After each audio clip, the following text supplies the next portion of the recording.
এখন আমি চা খাচ্ছি বা খাবো। দেখতেই পাচ্ছেন এখানে চা আছে, লাল চা আদা দিয়ে। যেহেতু শীতকাল আর মাথা একটু ঝিমঝিম করে ব্যথা করছে, তাই আদা দিয়ে চা বানিয়ে নিয়েছি। সঙ্গে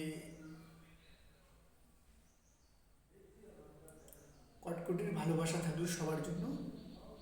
দেখতেই পাচ্ছেন কটকটি একটু ঝাল ঝাল হয়, খুব টেস্টি হয় খাইতে। তো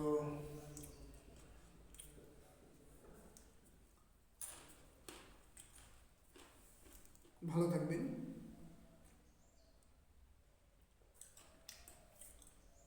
সুস্থ থাকবেন। এখানেই শেষ করছি। Tata, bye bye.